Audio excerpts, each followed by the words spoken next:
Bismillahirrahmanirrahim. Assalamualaikum warahmatullahi wabarakatuh. Perkenalkan, kami dari kelompok 1 mata kuliah Geologi Teknik kelas 1D, Program Studi Teknik Sipil Universitas PGRI Semarang. Pada kesempatan ini, kami akan menjelaskan mengenai pengaruh geologi teknik terhadap pembangunan jembatan. Adapun anggota kelompok kami, yang pertama Muhammad Yusuf, yang kedua Asisa Nasifa, saya sendiri, yang ketiga Irgi Fatur Rahman Harun, dan yang keempat adalah Syahrul Ramadan. Langsung saja saya persilakan kepada pemateri pertama untuk menjelaskan materinya. Baik, terima kasih atas kesempatannya. Perkenalkan, nama saya Eki Fatur Rahman Harun. Saya akan menjelaskan tentang geologi teknik. Jadi, geologi teknik adalah ilmu geologi yang mempelajari kondisi geologi suatu wilayah serta penerapannya untuk keperluan perencanaan, perancangan, pembangunan, dan pemeliharaan bangunan teknik. Geologi teknik juga dapat menentukan stabilitas tanah dan batuan agar struktur aman, stabil, dan ekonomis. Next. Selanjutnya, saya akan menjelaskan mengenai pentingnya geologi untuk jembatan. Pertama, fondasi jembatan sangat dipengaruhi kondisi tanah. Maksudnya, kondisi tanah dan batuan di lokasi jembatan menentukan jenis dan kedalaman fondasi. Tanah yang lunak memerlukan fondasi dalam, sedangkan tanah yang keras memungkinkan fondasi dangkal. Kesalahan memahami kondisi tanah dapat menyebabkan penurunan dan kerusakan struktur. Yang kedua, resiko gempa, longsor, dan erosi harus dihitung sejak awal. Analisis geologi membantu mengidentifikasi potensi gempa, pergerakan tanah, dan erosi sungai. Dengan perhitungan sejak tahapan perencanaan, desain jembatan dapat disesuaikan agar mampu menahan gaya alam tersebut. Yang ketiga, mencegah kegagalan struktur yang fatal. Banyak kegagalan jembatan terjadi akibat pengabaian kondisi geologi seperti likuifaksi atau erosi di sekitar pilar. Kajian geologi berperan penting untuk mencegah kegagalan struktur yang dapat membahayakan keselamatan pengguna. Yang keempat, perilaku sungai dan erosi. Geologi teknik mempelajari arah aliran sungai, perubahan dasar sungai, serta potensi gerusan. Informasi ini digunakan untuk menentukan posisi pilar dan perlindungan fondasi agar jembatan tetap stabil.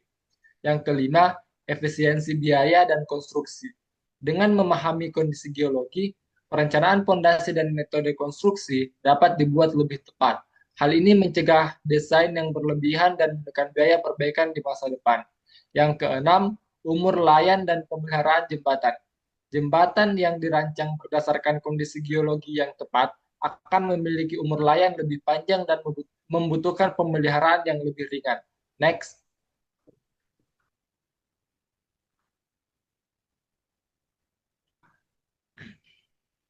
Jenis tanah dan pengaruhnya. Yang pertama, jenis tanah lempung. Tanah lempung memiliki sifat kembang susut yang besar akibat perubahan kadar air. Saat basah, tanah mengembang dan saat kering, tanah akan menyusut. Perilaku ini dapat menyebabkan retak pada bangunan dan fondasi, sehingga perlu perencanaan khusus seperti fondasi yang lebih fleksibel atau perbaikan tanah. Yang kedua, pasir.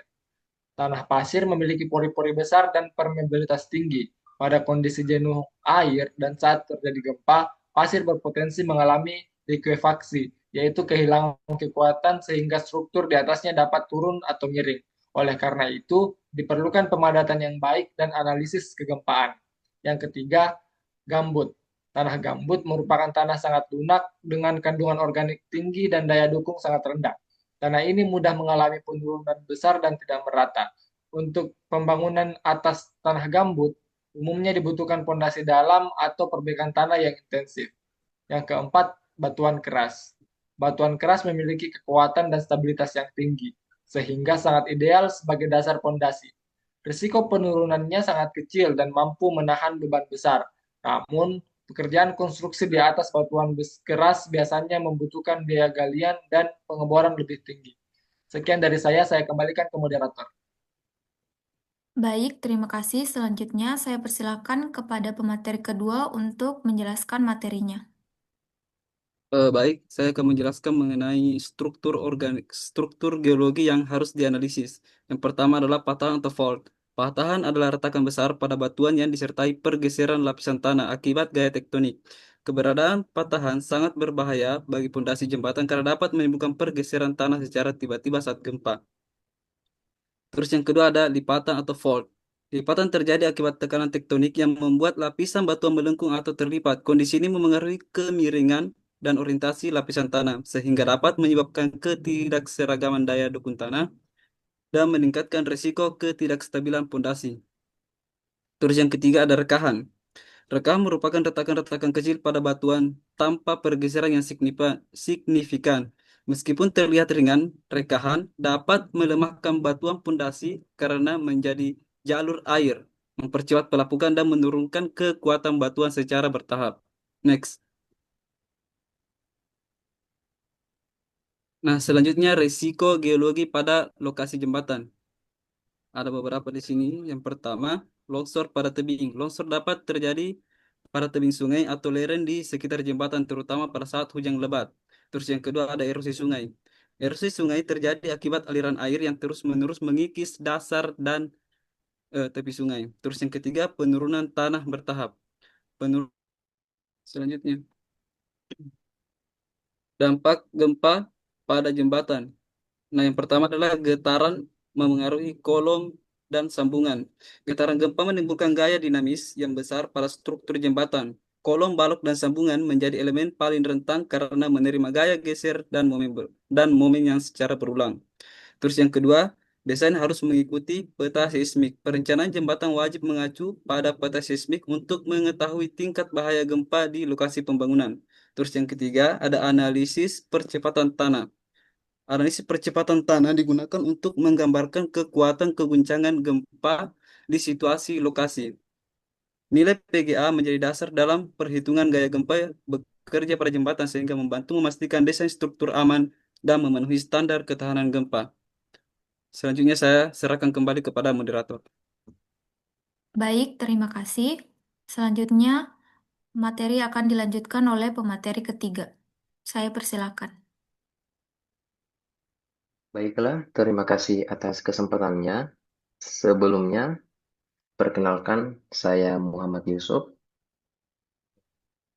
Di sini saya akan menjelaskan tentang penelitian lapangan yang berkaitan tentang geoteknik, dan yang kedua, solusi masalah geologi yang biasanya terjadi di lapangan.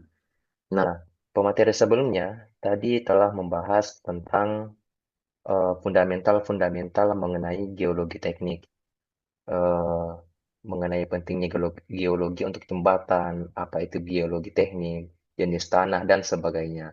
Nah, di sini saya akan menjelaskan lebih berfokus ke quality dan solusinya. Yang pertama yaitu mengenai penelitian lapangan. Ada beberapa penelitian-penelitian atau pengujian-pengujian yang biasanya dilakukan di lapangan, karena di sini permasalahannya atau yang kita bahas mengenai proyek jembatan, sehingga saya hanya menjelaskan tiga tentang penelitian yang biasanya dilakukan. Pengujian yang pertama yaitu SPT atau Standard Penetration Test, and CPT atau Cone Penetration Test. Nah, fungsi utama dari pengujian ini yaitu mengetahui daya dukung tanah dan karakteristik lapisan tanah, yang dimana proses pengujian SPT ini atau Standard Penetration Test yaitu untuk mengukur nilai pukulan atau in value untuk memperkirakan kepadatan tanah, kekuatan geser, dan parameter desain pondasi. Kemudian CPT atau Cone Penetration Test, proses pengujiannya yaitu mengukur tahanan ujung dan gesekan selimut secara kontinu. Sangat baik untuk mengetahui stratifikasi tanah dan sifat mekanik tanah secara detail. Nah, kemudian pengujian yang kedua yaitu pengeboran tanah atau boring, yang mana fungsi utama dari pengujian ini yaitu untuk mendapatkan profil tanah di bawah permukaan. Nah, karena di lapangan atau lokasi setiap proyek itu berbeda-beda kedalaman-kedalaman atau kondisi tanahnya. Nah, adapun fungsi lain dari pengujian pengeboran tanah atau boring ini yaitu untuk mengetahui urutan lapisan tanah, kedalaman tanah keras atau batuan, dan muka air tanah. Kemudian mengambil sampel tanah terganggu dan tidak terganggu untuk pengujian di laboratorium. Kemudian fungsi selanjutnya menjadi dasar penentuan tipe dan kedalaman fondasi. Kemudian pengujian yang ketiga yaitu uji laboratorium kuat geser dan konsolidasi. Nah, uji laboratorium kuat geser dan konsolidasi ini sebenarnya ada kaitannya dengan pengujian yang sebelumnya tadi, yaitu pengeboran tanah karena dari pengeboran tanah itulah eh, tanahnya itu kita gunakan untuk eh, kita uji di laboratorium. Nah, fungsi utama dari pengujian ini yaitu menentukan parameter mekanik tanah untuk analisis kestabilan dan penurunan. Eh, Next.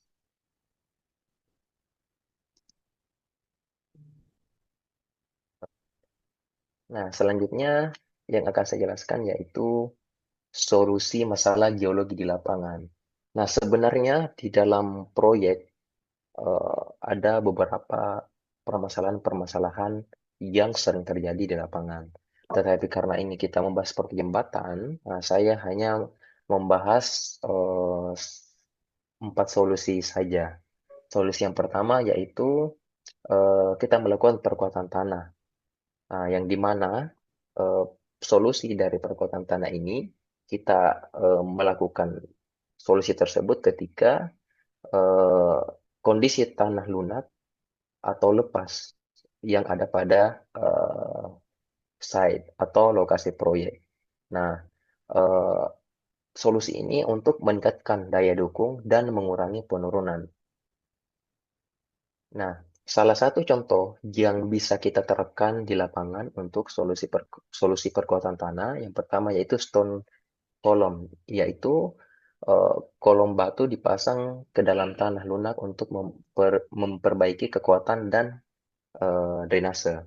Kemudian grouting, yaitu prosesnya kita melakukan injeksi semen atau kimia ke pori atau rekahan tanah atau batuan untuk meningkatkan kekuatan dan mengurangi permeabilitas. Nah, solusi yang kedua yaitu sistem drainase tanah.